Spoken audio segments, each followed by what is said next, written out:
Christ is risen. Christ is risen indeed. Alleluia. I just can't say that enough today. It's really easy to jump right into the celebration of this day, and we ought to celebrate. We know that death isn't more powerful than love and life, and so we rejoice. It is good and right to celebrate. But that first Easter, early in the morning, it was still dark. Before they even knew what had happened, the disciples were still quiet. They were still grieving. Their world was changed, and they were mourning the death of Jesus. Mary Magdalene, Mary the mother of James, and Salome were ready with spices to anoint Jesus' body early in the morning when they went to the tomb. Imagine it, the last couple of days, they were filled with grief and worry and confusion and fear. Their world felt empty, tinged with sadness. And it would have been understandable for them to stay in that sadness for a while. They went to bed with the idea that they'd get up in the morning to anoint the body of this one who had so changed their lives. They would anoint the body of the Messiah, the anointed one.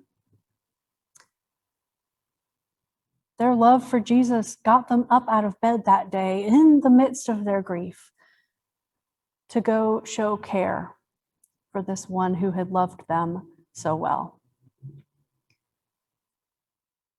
They knew this love themselves. They had witnessed Jesus showing this love to everyone else, this kind of love that changes things, that changes the world. And then when they got there to the tomb, he wasn't there. The stone had been rolled away. Jesus wasn't there. A young man in a white robe told them Jesus had been raised. Can you imagine? He told them that they needed to go tell the other disciples that Jesus was going on ahead of them, that they would see him in Galilee. It's almost too much to compute when you put yourselves in the shoes of those women that morning. I mean, how amazing, how unbelievable almost. There was just so much to take in. Especially, I think, that this news that he was already out there loving and ministering and walking in the world, living and breathing. So much to take in. So they know now that he's been raised, whatever that means. And you can imagine that their hearts were probably still somewhat unsettled.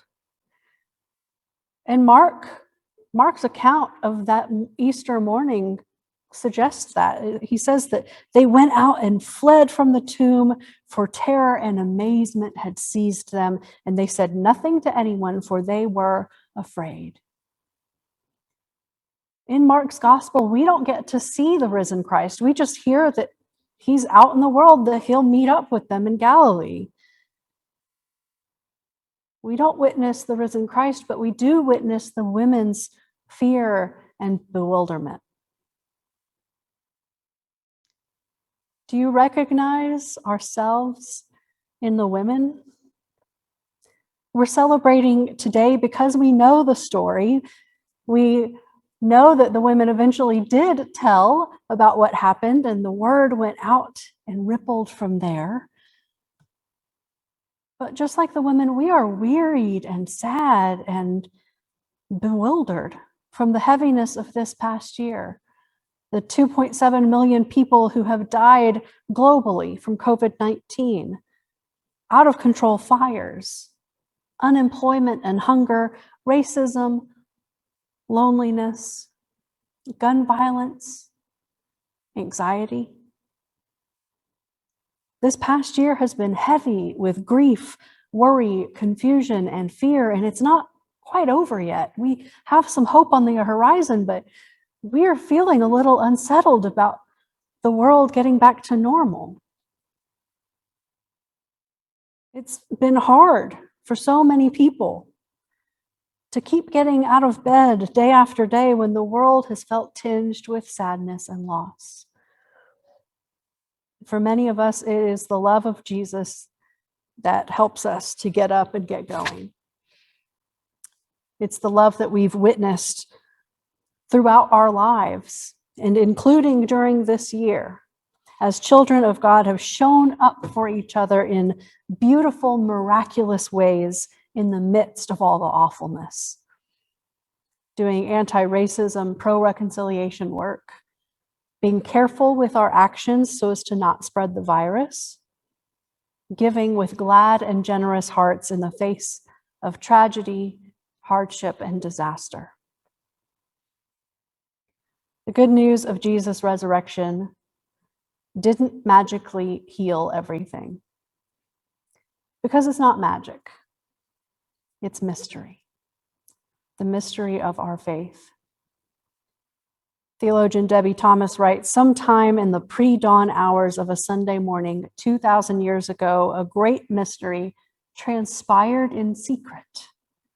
No sunlight illuminated the event. No human being witnessed it. Whatever the raising was and is, its fullness lies in holy darkness. All we can know is that somehow in an ancient tomb on a starry night, God worked in secret to bring life out of death. Somehow, from the heart of loss and misery, God enacted salvation. Jesus was raised by and for love. Love is what got him up from the grave in the holy darkness. Jesus has been raised, and he's living in each one of us. Jesus has been raised, and we can give thanks that death doesn't have the last word. Jesus has been raised, and God tells us again and again and again that love speaks loudest and last. Don't be alarmed. Jesus has been raised. He's gone on ahead, sharing the good news of God's love, being the good news of God's love to everyone he meets. So go, tell the others. Go, see him out in the world. Go, like the women, ready to bless and anoint, but also ready to be surprised and amazed by what God can do in the secret of holy darkness. Go in peace. Go in love. Happy Easter. Christ is risen. Christ is risen indeed.